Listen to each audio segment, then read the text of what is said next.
बेलपत्र चढ़ाने का भी एक तरीका होता है, समझ में आता है? सीधा बेलपत्र और उल्टा बेलपत्र, समझ लेना, बहुत अच्छे से समझिएगा। शिव जी के सम्मुख में शंकर भगवान के शिवलिंग पर जब बेलपत्र चढ़ता है तो बेलपत्र का जो सीधा भाग होता है वो शिव जी के शिवलिंग पर होना चाहिए, उल्टा भाग ऊपर होना चाहिए। बहुत ध्यान से समझना हो। जब नंदीश्वर को बेलपत्र चढ़ाते हो, नंदी जो बाहर होता है उसको बेलपत्र चढ़ाते हो, तो नंदी को दो जगह बेलपत्र चढ़ती है, आपको ध्यान में होगा। पहली बेलपत्र नंदी को जब चढ़ती है तो नंदी के सामने चढ़ती है, तो उसका बेलपत्री का जो डंडी का मुख है वो नंदी की ओर होता है और बेलपत्री की पत्ती का मुख शंकर जी की ओर होता है। समझ में आ रहा है सबको? डंडी का मुख, जैसे नंदी ऐसे बैठा है तो डंडी का मुख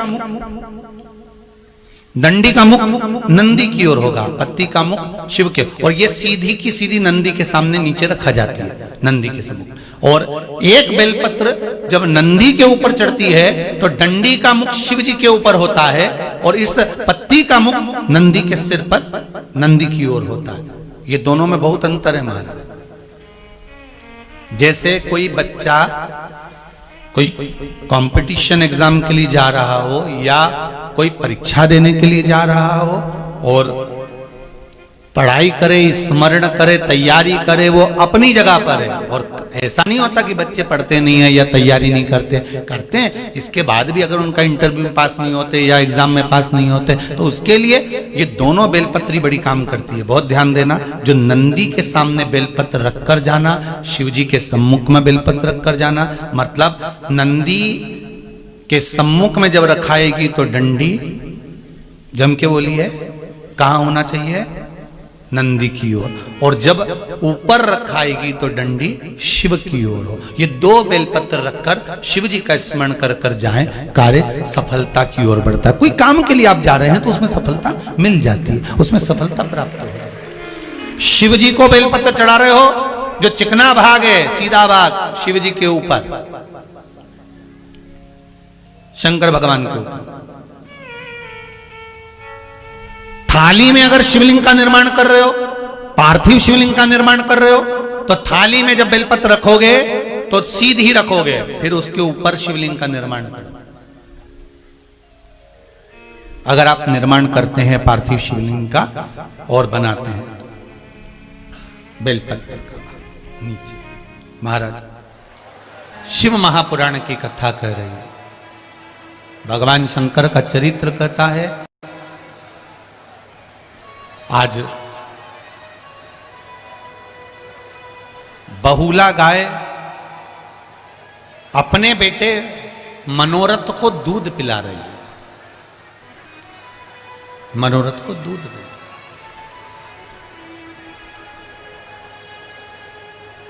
जब बहुला गाय अपने बेटे मनोरथ को दूध पिलाती है, बहुला गाय जब अपने पुत्र मनोरथ को दूध पिला रही होती है, तब मनोरथ को दूध पिलाते पिलाते पिलाते पिलाते मुंह में फेन आ जाता है। बछड़ा जब दूध पीता है ना, आप दर्शन करिएगा,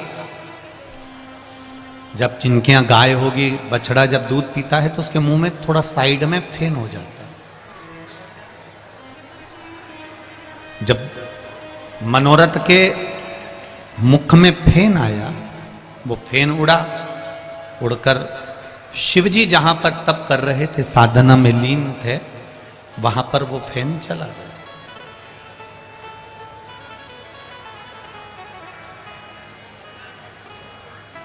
शिवजी को चढ़ने वाली सारी वस्तुएं झूठी हैं। मेरे भोलेनाथ जी कहते हैं, तुमने दूध चढ़ाया वो भी गाय के बछड़े का झूठा है, फूल चढ़ाया वो भौरे का झूठा है, मीठे का भोग लगाया वो चींटी चीटा मक्खी का झूठा है।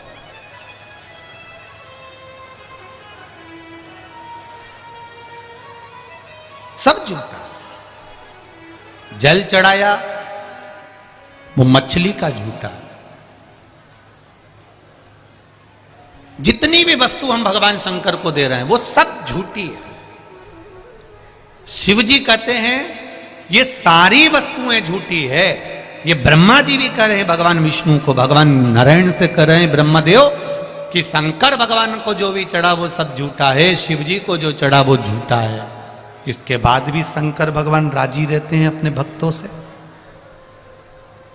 शिव जी उसके बाद भी राजी रहते हैं अपने भक्तों से। उसका कारण क्या है? शिव महापुराण कहती है उसका केवल एक कारण है।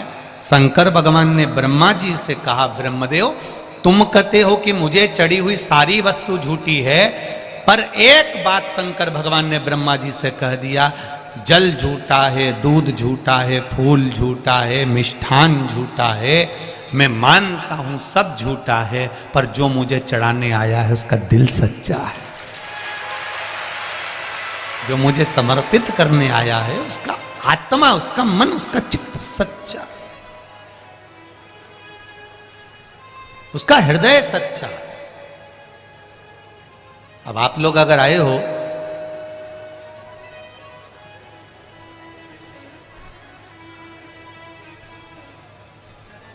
अगर आप लोग यहां पहुंचे हो, दिल रख कर पहुंचे हो, यहां कुछ भगवान ये नहीं देख रहा है कि तुम क्या लेकर आए हो, भगवान ये देख रहा है कि तुम निर्मल मन सो मोही भावा, मोही छल छिद्र कपट ना। मुझे निर्मल मन चाहिए,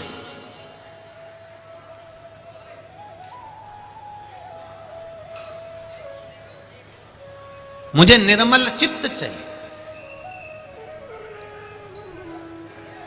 और वो निर्मलता कहां से आएगी? वो कहीं दूसरी जगह से प्रकट होने वाली नहीं है। वो कहीं दूसरी जगह से प्राप्त नहीं होगी। वो निर्मलता आपका जो कोमल भाव है, मन है, हृदय है, चित्त है, भगवान की अविरल भक्ति है, बस उसी से प्राप्त हो।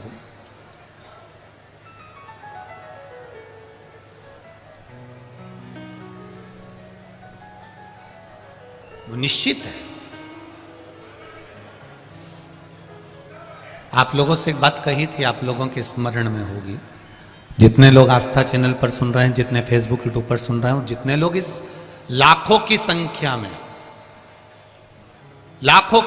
में आप यहां बैठकर कथा सुन रहे हैं, आपके स्मरण में एक बात होगी। हमने कहा था शिवजी को जल चढ़ा कर आओ तो थोड़ी देर एक बार पीछे पलटकर देख लिया करो देवादिदेव महादेव को। अगर आप देहली पर नहीं भी बैठे हैं, साइड में नहीं भी बैठे हैं, तो एक बार बाबा को मुस्कुरा कर, उसको हृदय से बस निहार कर कह दो उसकी चौखट से कि तेरे दरवाजे पर आती हूं, मुझे भूल मत जाना। तेरी चौखट पर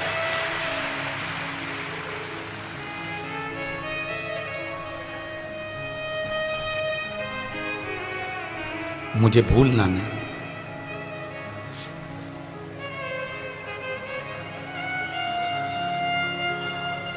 ये पशुपति व्रत अपन लोग करते हैं ना, तो वो पशुपति व्रत में जो 5 दिए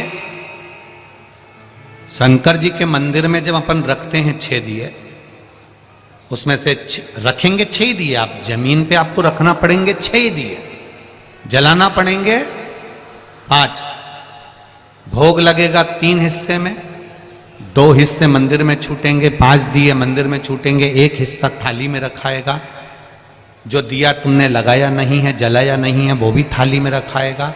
पूजन करने के बाद जब अपने घर में आते हैं, घर के अंदर प्रवेश करते समय सीधे हाथ पर, अंदर नहीं, घर के बाहर सीधे हाथ पर उस दिए को जलाया जाता है। कौन से नंबर का दिया? जम के बोलो जरा। 6ठे नंबर का दिया। क्यों जलाते हैं उसको? उसका कारण क्या है? अगर आप शिव महापुराण पढ़ेंगे और गीता प्रेस गोरखपुर की शिव महापुराण को निकालेंगे, या स्कंद पुराण पढ़ेंगे, लिंग पुराण पढ़ेंगे, या नर्मदा पुराण पढ़ेंगे, तो उसमें निकलता है कि पाशुपत्य व्रत की महत्वता, पाशुपत्य अस्त्र की महत्वता, पाशुपति अस्त्र की महत्वता, ये सब उसके अंतर्गत आ जाता है। उसका मतलब क्या होता है? आपने मंदिर में दिया रखा और वापिस उठाया, उठाकर लेकर गए, घर के दरवाजे पर जलाया, अर्थात भगवान की साक्षी में, नंदी की साक्षी में पूजन कर कर आप भगवान को अपने दरवाजे की रोशनी दिखाने के लिए कि मेरा द्वार, आप जहां निकलेंगे मेरा दरवाजा यहां पड़ता है जहां दिया लगा रहे हैं, आप आइए।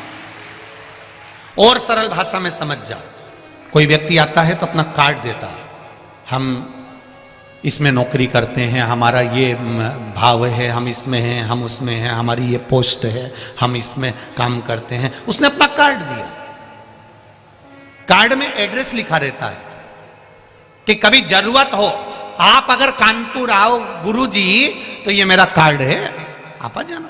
आप अगर अयोध्या आओ महाराज जी तो आप आ जाना, आप सीओर आओ तो आ जाना, ये मेरा कार्ड है, ये मेरा एड्रेस है। उसी तरह ये छठे नंबर का और 5 जो दिए तुमने जलाए हैं पशुपति व्रत में, ये दिए नहीं है, ये तुम्हारे घर का एड्रेस है जो बाबा को बताकर जा रही हो कि मेरे दरवाजे पर पहुंचना है। आप आओ मेरे द्वार पर, बाबा आपकी कृपा है। हम पहले भी कहते हैं, आज भी कहते हैं, शिव महापुराण की कथा अगर आपके नगर में, अपने गांव में अगर हो रही है तो ये समझ लो कि कहीं मेरे देवाधिदेव महादेव पर, ये गांव पर कृपा करना होगी बाबा को, इसलिए करा रहा है, इसलिए करा दी उसने कराई। कहीं कृपा करना होगी उसको, कहीं दया करना होगी, कहीं उसकी उदारता होगी। बहुला गाय अपने पुत्र मनोरथ को दूध पिला रही है और मनोरथ को दूध पिलाते पिलाते मुख पर फेन आ गया, फेन आया, उड़ा, शिव जी पे गया, शंकर भगवान को क्रोध आया।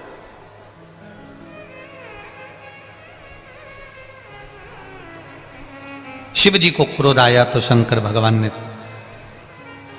मनोरथ को मारने के लिए त्रिशूल उठाया।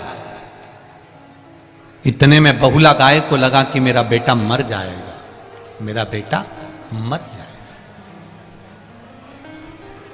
गौ माता जैसी दुनिया में कोई मां नहीं। भगवान ने उसके स्तन में दूध दिया है तो उसके बच्चों के लिए दिया है कि तेरे जो बच्चे होंगे, बछड़ा बछड़ी होंगे, ये दूध तेरे बच्चे के लिए दिया है। पर गौ माता के बछड़े को तो केवल मुंह लगाया जाता है, खींच कर उसके पास में बांध दिया जाता है और पूरा दूध उस बछड़े के सामने निचोड़ निचोड़ के निकाल लिया जाता है। तो भी गौ माता कभी नहीं कहती कि मेरा दूध मेरे बछड़े के लिए है और तुम पी रहे हो, कभी नहीं कहती। फिर गाय क्या करती है? जब ग्वाला पूरा दूध दोह लेता है तो गाय उसमें से थोड़ा सा दूध अपने बछड़े के लिए अपने थन में बचा लेती है। अपने बछड़े के लिए गाय दूध अपने थन में बचा लेती है। ग्वाला इतना चतुर होता है, बछड़े को वापिस छोड़ देता है। बछड़े को वापिस छोड़ा, फिर उसने मुंह लगाया, गाय ने फिर दूध नीचे करा, इतने में बछड़ा फिर हटाया, ग्वाले ने फिर दूध निचोड़ लिया, फिर निचोड़। कितना देती है गौ माता, कितना।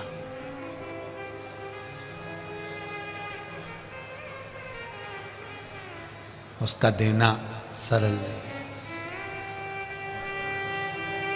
कितना देती। उसके बाद भी हम उसको देते क्या है? क्या प्रदान करते हम उसको? एक बार रोटी देंगे, दूसरी बार आ जाएगी तो डंडा देंगे। हम क्या देते हैं उसको? कुछ नहीं। जो सुख देना है वो हम दे नहीं पाए। शिव कथा कह रही है, बहुला ने देखा मेरे बेटे को मार रहा है, शंकर भगवान को तेज श्वास लिया और श्वास लेकर बहुला गाय अपने शिव जी को निगल गई, अपने पेट में रख ली।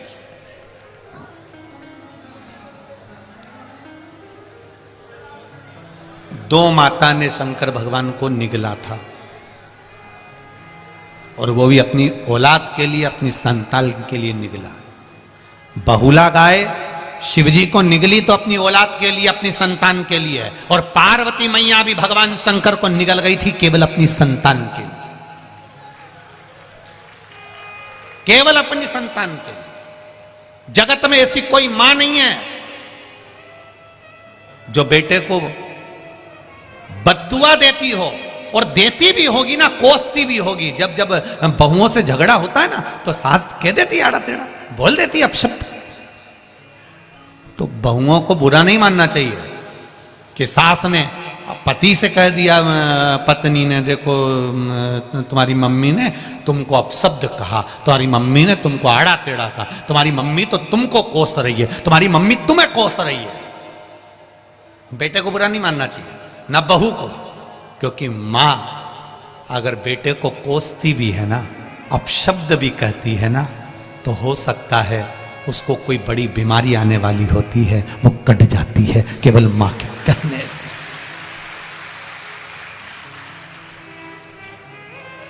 क्या यशोदा मैया लाला को प्रेम नहीं करती थी जो छड़ी लेकर भागी? घर में इतना मक्खन होता था तो क्या लाला को क्यों नहीं देती थी? अपाच्य हो जाएगा, छड़ी लेकर भागी, इसको तकलीफ हो जाएगी। क्यों गलत काम करता है? छड़ी लेकर भाग रही, इसको बांध देती है।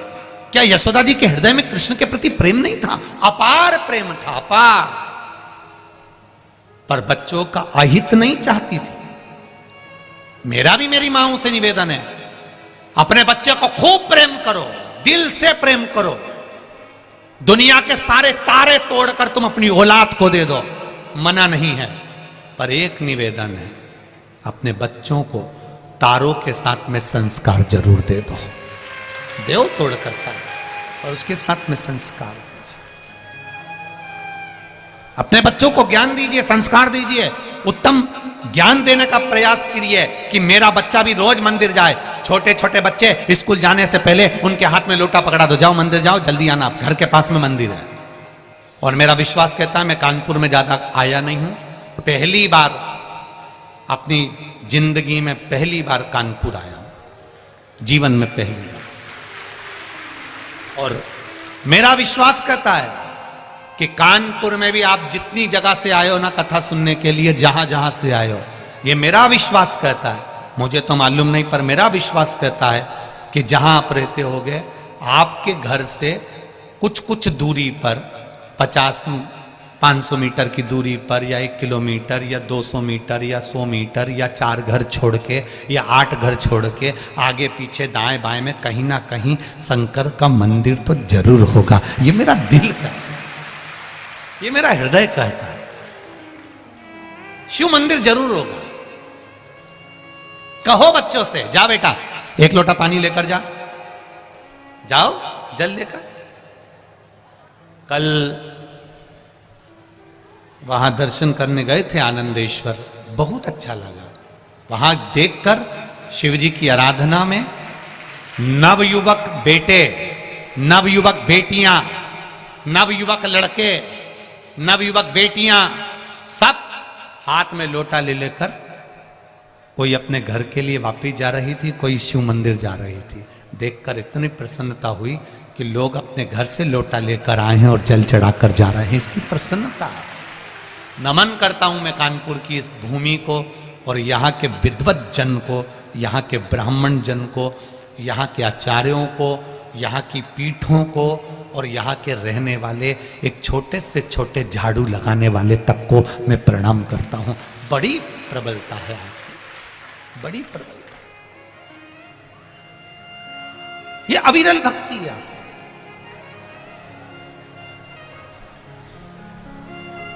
ये विश्वास आपका,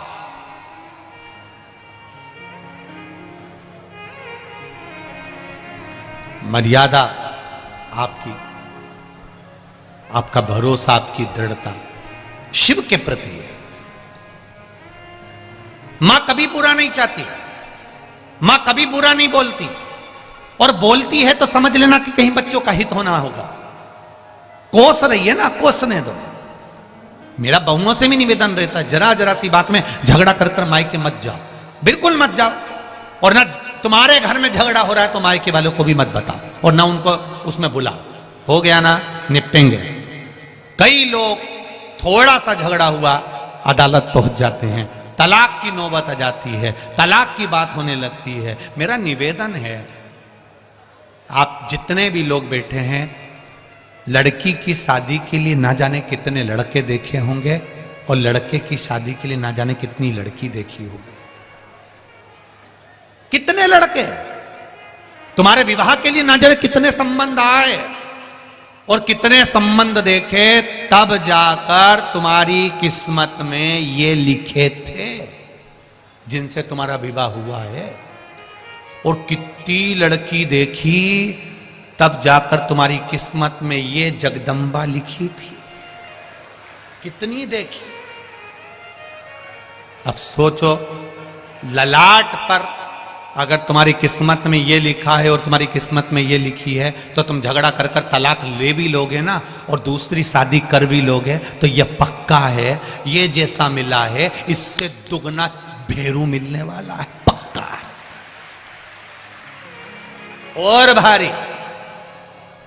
इसलिए थोड़ा सा राजीनामा करना सीखो, थोड़ा सा आपस में समझौता करना सीखो, थोड़ा आपस में स्नेह करो, झगड़ो करो, थोड़ा प्रेम रखिए, थोड़ा स्नेह। लिखन वाले ने अगर दुख लिखा है तो वो दुख तो मिलेगा, चाहे तुम कुछ भी करो। बस उस दुख का एक समय होता है, वो दुख मिटने का भी एक समय होता है।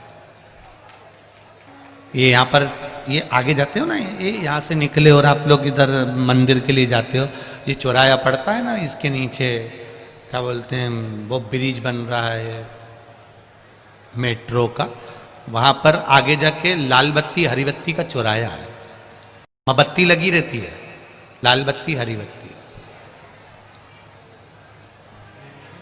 हमारी भी गाड़ी रुकी थी,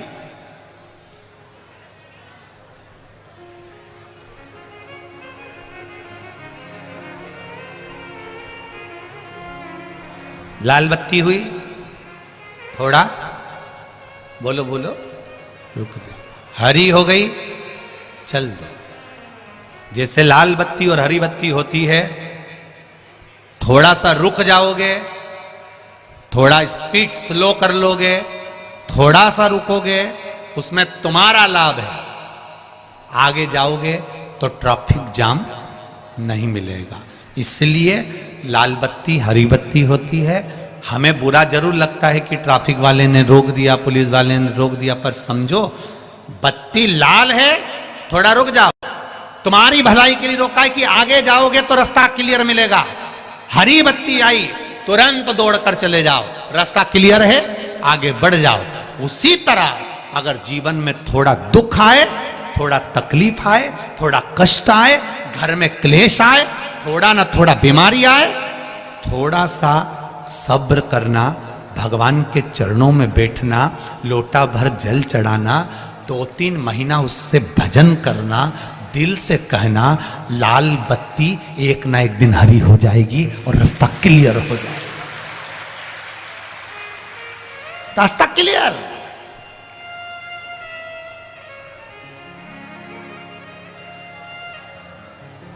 थोड़ा रुको। पर आज के जमाने में तो लोगों को तुरंत निर्णय चाहिए, तुरंत।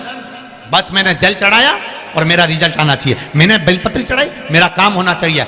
अरे भाई, कहीं जाते हो तो पहले तैयार होते हो, कथा में आते हो तो पहले तैयार होते हो। उसी तरह भजन भी पहले से करो। अगर तुम्हें लग रहा है कि तुम्हारी एग्जाम आ रही है, कंपटीशन एग्जाम आ रही है, तुम्हारा ये इंटरव्यू आने वाला है, तो 2 महीने पहले, 4 महीने पहले, 6 महीने पहले, 8 महीने पहले सियोर वाला महाराज तो चिल्ला चिल्ला के कहता, रोज टीवी पर कहता कि भजन करो, कथा सुनो, स्मरण करो। कथा सुनने का भी समय नहीं मिले तो 1 लोटा जल चढ़ाओ। मत सुनो कथा भी, 1 लोटा जल तो चढ़ाओ। थोड़ा तैयारी पहले से करो। जैसे एग्जाम देने की तैयारी पहले से करते हो, इंटरव्यू देने की तैयारी पहले से करते हो, उसी तरह भगवान के मंदिर जाने पर भी तुम्हें एक लोटा पहले से जल चढ़ाते हुए, बेलपत्र चढ़ाते हुए चलोगे, निश्चित है वो हरी बत्ती कर ही देगा और तुझे पार लगा ही देगा, ये निश्चित है।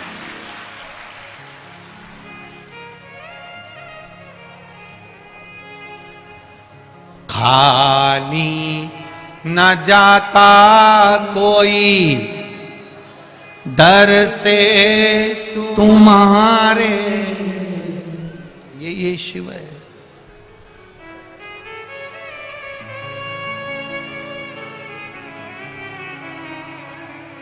भगवान विष्णु के मंदिर में जाइए, लक्ष्मी जी बैठी हैं साथ में, नारायण भगवान सो रहे हैं, लक्ष्मी जी क्या कर रही हैं? बोलो बोलो, जम के बोलो। चरण दबा रहे हैं।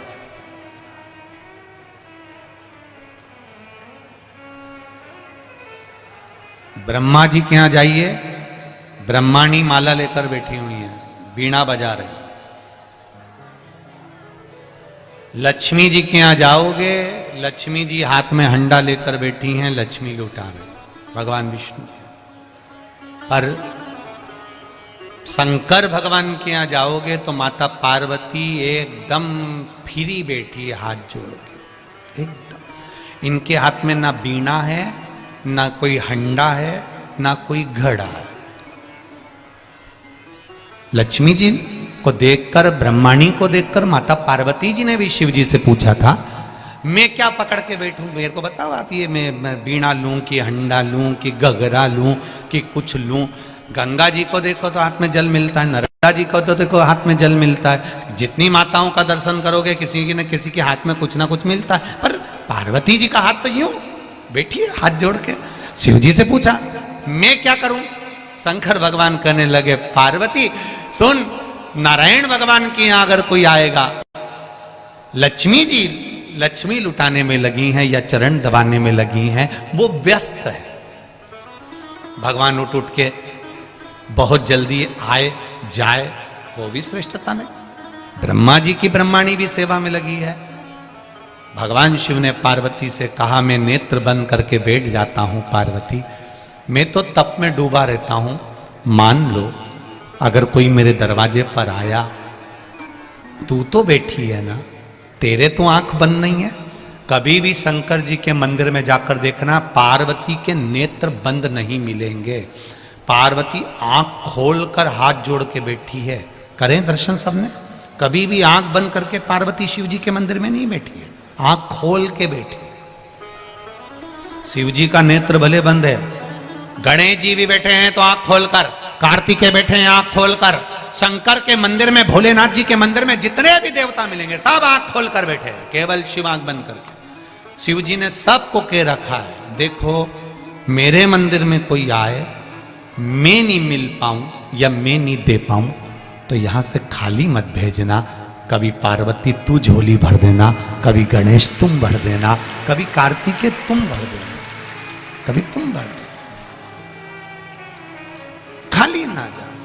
खाली न जाता कोई दर से तुम्हारे, खाली न जाता कोई दर से तुम्हारे, मैं भी खड़ा हूँ नन्ही बाहें पसारे, मैं भी खड़ा हूँ नन्ही बाहें पसारे, अपने हृदय से लगा लो, लगा लो, गिरा जा रहा हूँ, उठा लो,